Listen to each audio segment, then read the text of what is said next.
On June 5th, 1940, in the basement of the 135th Street branch of the New York Public Library, playwrights Abram Hill, Alice Childress, and actor Frederick O'Neill co-founded the American Negro Theatre.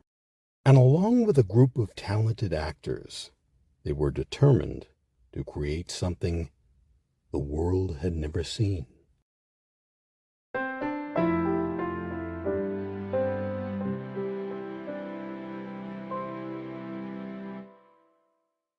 This is African American History is American History.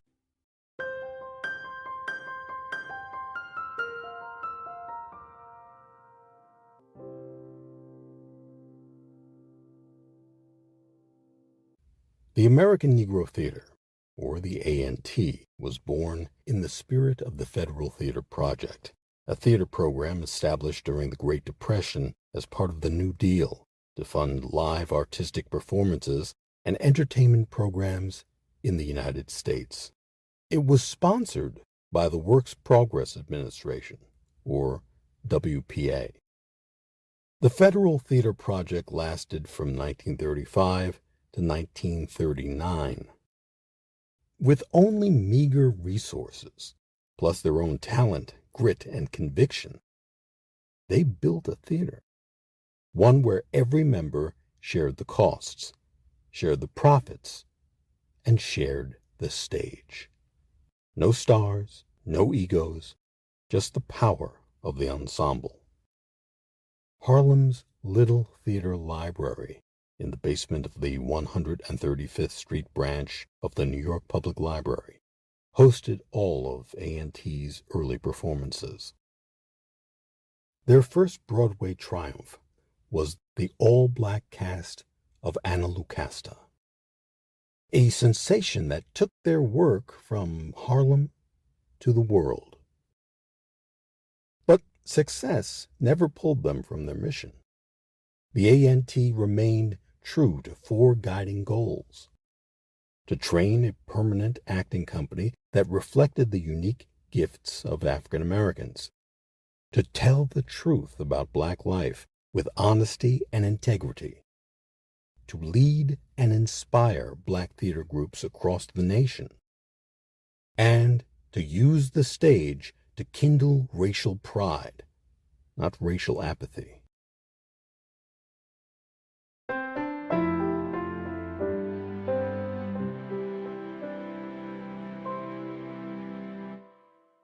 This is African American History is American History.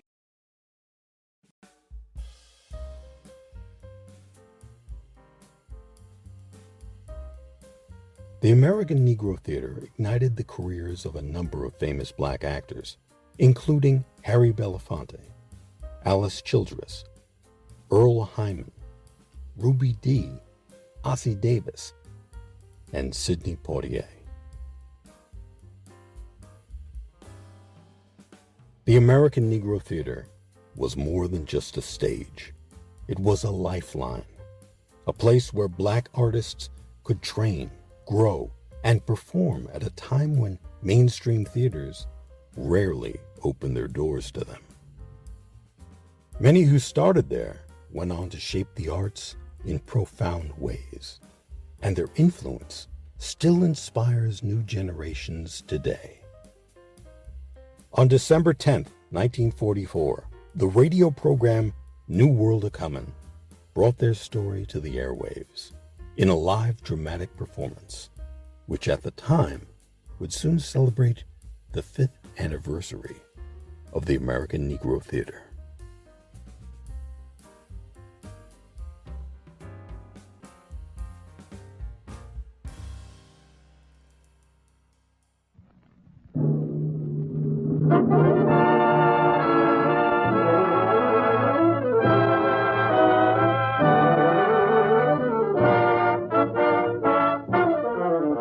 With the sweep and fury of the resurrection, there's a new world a-coming.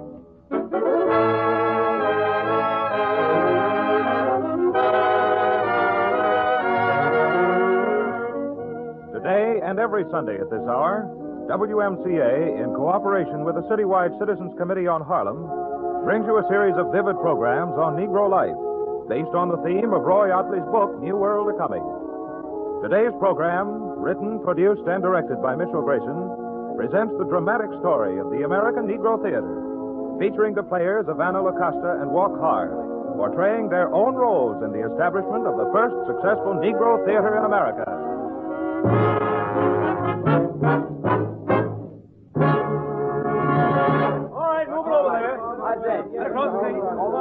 A few days ago, a young woman reporter was led across the stage of the Mansfield Theater after a matinee performance of the Broadway hit Anna LaCosta. 2 flights up the concrete stairway, she pauses in front of a dressing room marked number 4. She looks at her watch. It's 5:13 p.m. Then she knocks on the door. Yes? Mr. O'Neill, may I come in?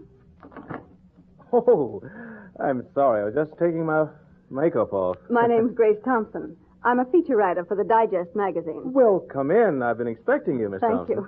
you. Did you have any trouble getting backstage? No, the doorman was very sweet. He took me clear across the stage. You know, it was the first time I've ever walked on a Broadway stage in my life. Well, frankly, Miss Thompson, Anna LaCosta is the first time I've ever been on a Broadway stage myself. Oh, really? Watching you in the show, I thought you were a seasoned veteran. Thank you.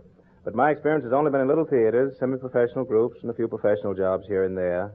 This was somewhat of a lucky break for me, getting this part in Anna. Well, that's what I want to find out. I'd really like to write a good story, an unusual one, about the play and all the people in it. Oh, have you seen Hilda Sims yet? My appointment with her is at 5:30, in about 15 minutes. Come in. There's some clean shirts for you, Fred. Use the blue one in Act 1 and the white one in the wedding scene. Oh, thank you, Charles. Oh, and another thing.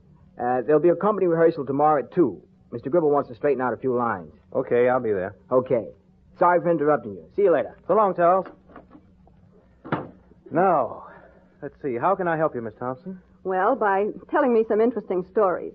Stories about yourself, about the play, about your plans for the future, all that. You just talk and I'll listen. Well, suppose you ask me some questions because, well, there's so many stories to tell, I wouldn't know where to begin. Well, first, how did Anna LaCosta happen? Anna, let's see now. Well, that takes us back to the very beginning, I suppose, to the start of the American Negro Theatre. And when was that? That was in the late spring of 1940, I believe. Yes? And Abe Hill and we were the co-founders of the theater. We had long talks over coffee cups in Harlem cafeterias, and late into the night sometimes. We had the idea then about the kind of the theater we wanted. It was a theater to do plays that would deal with vital issues and democratic ideals, to give the people entertainment and honest plays. We wanted to create the opportunity to show Negro life as it really exists and to overcome the usual lazy, comical, superstitious Hollywood characters that Hollywood had versions they had about us, you know. So one night we called a meeting of 6 young Negro actors at Abe's home, and we explained what we wanted to do. Well, that's a great idea for a Negro theater, Fred, but how do we know we won't fail like all the other little theaters before us? We're not going to fail, Ken. All of us here have had quite a bit of experience in the theater, and surely we're not going to make the same mistakes. Now, everyone in the group will work for the theater and not for themselves as individuals. How do you mean that? Well, it will be a democratically run organization. We won't have any arguments between personalities. If there are any differences, we'll talk it over. But look, Abe, you know, most of us have jobs during the day, and how can we work in the theater at night? We'll keep our jobs and work at night. I know that means long hours, but if we are really and sincerely interested in perfecting ourselves as actors, directors, technicians, writers, then we'll do it. Yeah, but it takes money to start a theater, eh? I know that. And I was coming to that point shortly. Since you mention it, though, I'll say this. We need a few $100s to start this theater. Oh, where are we going to get it? No one on the outside is going to give it to us. We'll have to raise it ourselves. You mean put our own money into it? Exactly. If we ourselves are serious about this theater, then we ought to put everything we have into it. It's the only practical way to get started. Well, I'm willing, if everybody else is. Okay, let's empty our pockets. Now, there's a plate on the table. Let's put it all in there. Here's mine. I don't get paid until the last part of next week. Oh, my goodness. This is all I've got. Well, how about you, Abe? Mine's in there. Well, what about the rest of you? I'm broke, fellas. I haven't got a Mm-hmm. Well, I guess that's all. Well, let's count it, folks. Let's see. 8 of us here. Between us, all we have to start our theater is 6 cents.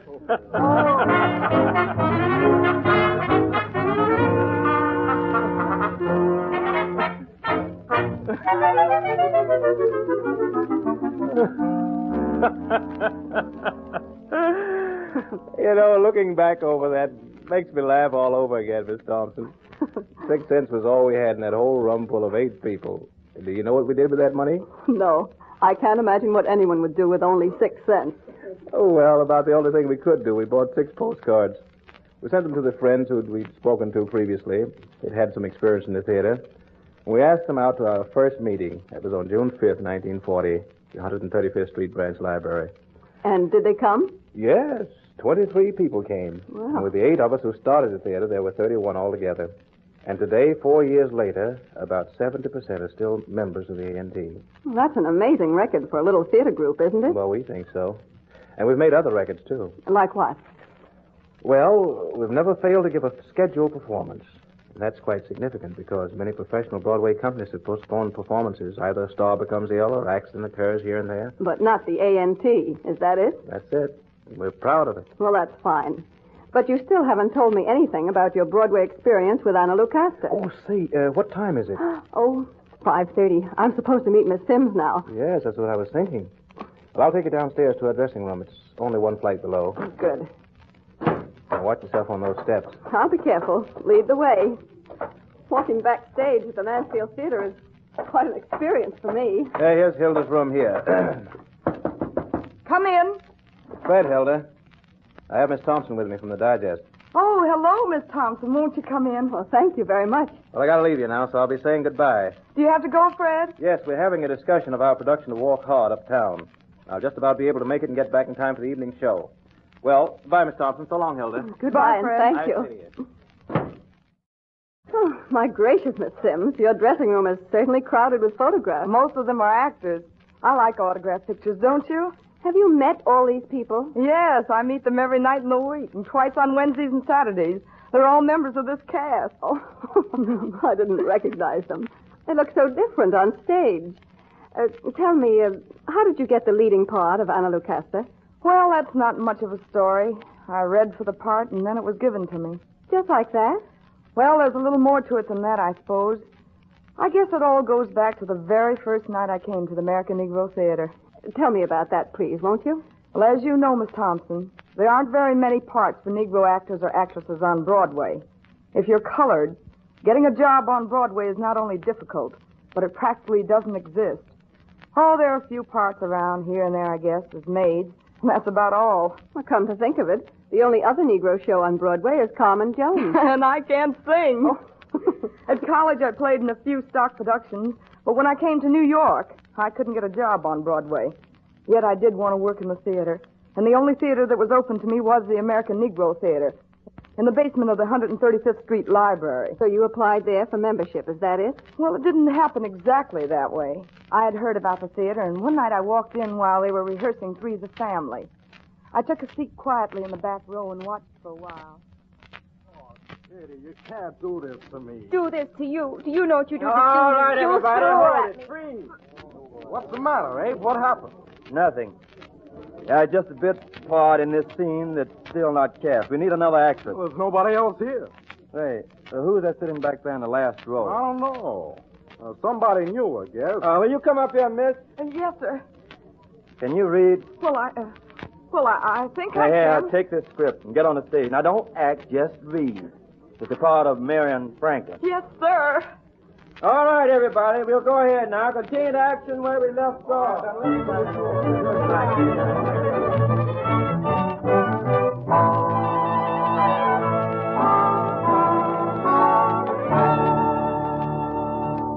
I read the part of Marian Franklin just as Mr. Hill, the director, told me. I wasn't particularly good that night, but it was a bit part that was given to me. That's how I became a member of the studio group, But later I was admitted to the probationary group. Is there a difference in the groups? Well, the studio group is a proving ground for new members. You know, a springboard. They have an opportunity to adjust themselves, to show whether or not they wish to become a member of the theater. And then do they graduate to the probationary group? Yes, but the point is, Miss Thompson, about 85% of the studio group drop out because they're not serious about their work or the aims of the theater. Then only the serious ones remain behind to carry on the work. Yes, and after one full year, they're eligible for group membership. That sounds like a marvelous theater group. It is, and the students and members of the theater are devoted to it. Why, do you know that the American Negro Theatre has even changed the lives of some of the people who've worked there? Why, how? Well, I know of one boy. Fred O'Neill told me about him. I won't mention his name. We'll simply call him Joe. He was a very quiet, soft-voiced individual. You know, he worked backstage on the lights and operating the electrical switchboard. One particular night, after a very late rehearsal, he began talking to Fred. Hey, you're okay, Fred. Thanks. You okay yourself, Joe? Well, not like you. What do you mean? You're carrying the whole theater on your shoulders, you and Abe. That's a big job. No, we're not doing it alone. There are a lot of people in this organization, Joe. You're helping, too. Don't forget that. Say, you got time, Fred? Yes, why? I want to tell you something. It's about me. Okay, go ahead, shoot. You don't know anything about me, do you? Well, no, not very much, except that, well, you're a very valuable man to have around the theater. You know what I used to do before I came to New York a few months ago? I think I have an idea. I came from Cleveland. My family lived there. Oh, I knew that. But you know what kind of work I used to do? Well, let's see. I guess it was some kind of electrical work. Yeah, it had something to do with electricity. Engineer? No. Gambling. Gambling? Pinball machines. I worked for a mob of gangsters in Cleveland. Boy, they just as soon shoot your head off as say good morning to you. I had a regular route, and I used to go about every week and collect nickels and turn over big sackfuls of them to the top guys. I made $125 a week. What happened? Did you get caught? No. My mother got worried about me, so I quit for her sake. Then we came to New York. Well, how did you happen to get interested in working on the lights backstage? Oh, I knew something about repairing those pinball machines. They're run by electricity. I see. You think you'll ever go back there? For that job? Yeah. I could if I wanted to. Well, 100 to 125, that's a good money. You're not making that much in New York. No. But I'm a lot happier here. That's what I wanted to tell you, Fred. It's this theater that's changed me. Come on, let me buy you a cup of coffee.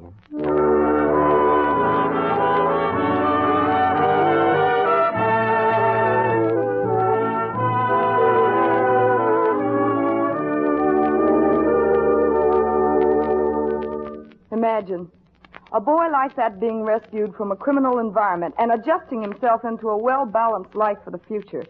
The American Negro Theatre did that. Isn't that something? Where is he now? Where are all the healthy young men today? In the service? Yes, overseas. He's in the medical unit in the South Pacific. He writes to everybody at the theater all the time, and we send him all the news of what we're doing. It's remarkable. Hilda. Oh, that's Canada. Canada Lee? Yes. Come on in, Canada, and meet a reporter from the Digest magazine. How do you do? Grace Thompson's my name. Oh, yes, Miss Thompson, of course. I'm gathering material for a story about Ana Lucasta. But so far, I'm getting a volume on the American Negro Theatre. It's a great outfit. What do you think of it, Miss Thompson? It's amazing. It's done a lot of wonderful things for a great many young people. Why are you in the show, Mr. Lee? You're not being starred. Well, the American Negro Theatre is the star of this show, and that's as it should be. But you're not a member of the probationary and the studio and the regular group, are you? Oh, who told you about that? Miss Sims. No, I'm not. But I'm very happy to take a small role in this play. By the way, have you seen the new A&T show uptown? Work Hard? No, I haven't. There's some very good things in it. Good group, good ideas. You know, the way those young people really battle it out uptown, they're terrific. They made all kinds of sacrifices to keep that theater going. Well, I see you're not going to talk about Ana Lucasta either. Did Hilda tell you about the case of the broken records? What's that, a new detective story? Oh, no, it's a story of a girl's sacrifice to keep the theater going. Fred O'Neill's the one who tells this story. It's about the early days of the theater when they had no money and when every day a new crisis developed. And this girl's name was Georgia Wilson, and she was property man for the first full-length production uptown, Driver's Row. Oh, Fred. What is it, Georgie? Take a look at those broken records, will you? Well, when did it happen? Just now. They fell off the shelf. Well, what are we going to do, Georgie? We need them for tonight's show. Oh, I don't know, Fred. I guess we'll have to buy a whole set of new ones, or else the play won't have the right sound effects. New ones? Do you know how much money there is in the treasure? Uh-uh. Nothing. Not a dime. Oh. In fact, we owe everybody. Gosh, we always have problems. Always problems. You got any idea where we can get a duplicate set of sound records for tonight? Yeah, I know a place that's still open. I think we can get them for about $6. Yeah, but where are we going to get $6? Yeah, that's a question. We put everything we got into this show. Everybody here is broke. Maybe I can do something and get some money. What? This ring I'm wearing, it's an antique, Fred. Well, what about it? Well, it was my grandmother's, and she gave it to my mother for a wedding present, and my mother gave it to me. The pawn shops don't close till 6 o'clock, do they? There's still time, Fred. What, you going to pawn it? We need sound records, don't we? Yeah, listen, but Georgie, you shouldn't do that. You've done enough already. If we don't get those records, Fred, we can't give a performance tonight, and the theater will get a bad name. Oh, but Georgie... No, I won't have any more nonsense from you, Fred. I just won't have the theater get a bad name. But you don't have to do that, Georgie. I know I don't have to do it, but I want to do it. Wait a minute, Georgie. Where are you going? I told you. We need sound records, don't we? And I'm going to get them.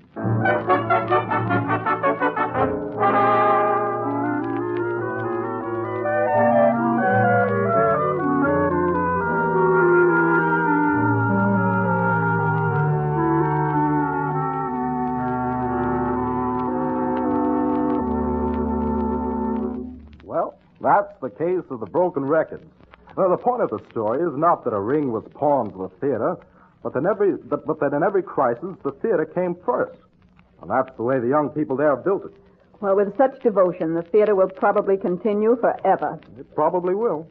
I'd like to visit the place. You would? Well, I say we're driving up in a minute. As soon as you're finished here, you're welcome to come along with us. Oh, may I? We'd love to have you. You'll enjoy seeing it. It holds only about 200 seats.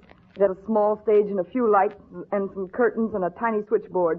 All left there by the WPA when it closed down. What are they doing there this afternoon? Well, they're discussing their future plans. Members of the theater and people of the community are invited. Well, that's unusual. It's very democratic, but that's the American Negro Theatre.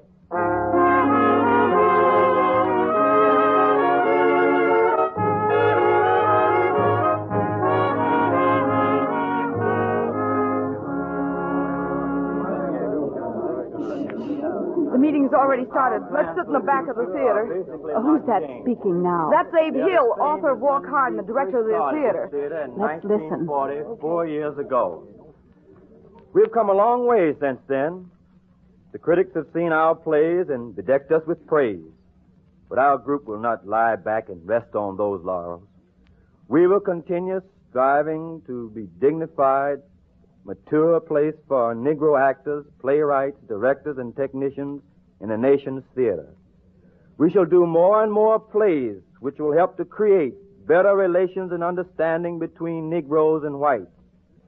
We must seek to bury forever the false Broadway and Hollywood conception of the Negro only as a domestic servant or a lazy buffoon or a spiritual singer.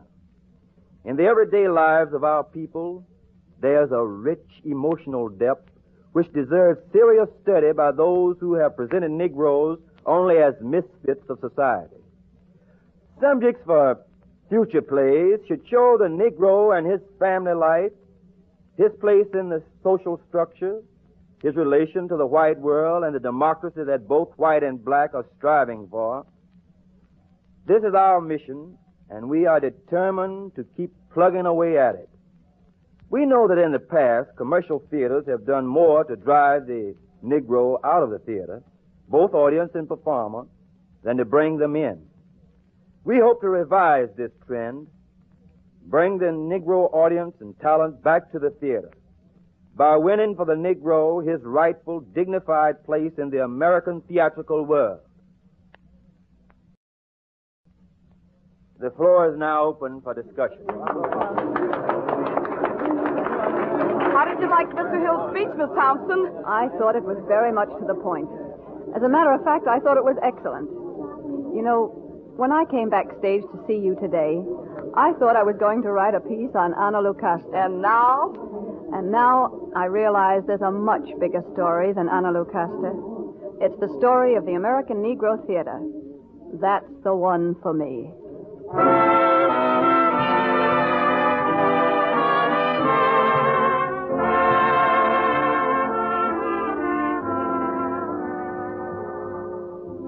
You've been listening to the story of the American Negro Theatre, featuring the players in Anna Lucasta and Walk Hard, portraying their own roles in the establishment of the first successful Negro theater in America.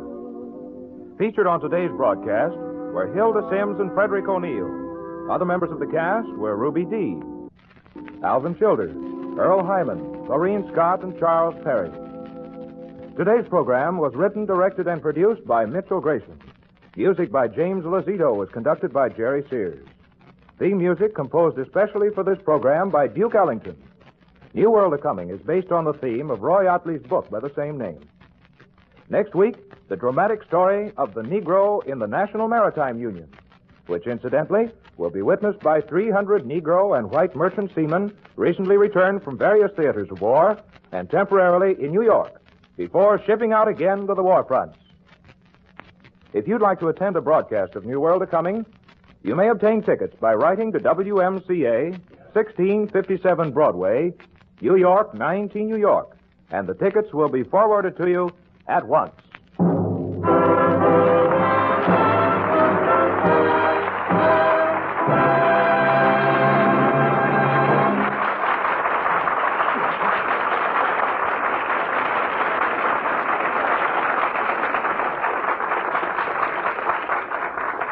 Ladies and gentlemen, the Stars and Stripes have been hauled down on American soil, and the rising sun run up. Yes, the Japanese have had things pretty much their own way up to now. But right now, during America's 6th War Loan Drive, let's see that we turn the tables on the Japanese. Let's, all of us, give them the works. Let's move men and ships, guns and planes over there in an avenging flood. Let's wind up this Japanese business once and for all. You and I know that means every one of us must buy that extra $100 war bond during the 6th War Loan. So let's go. The more bonds, the shorter the war.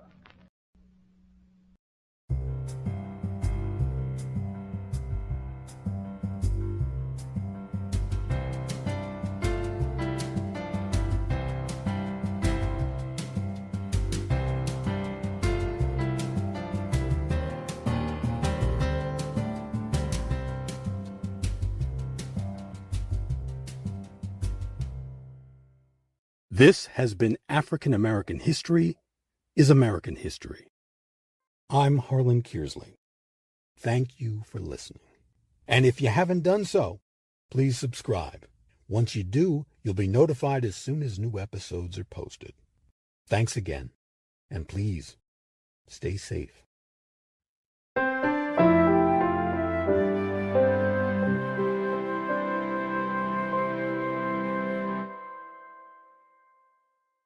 African American History is American History.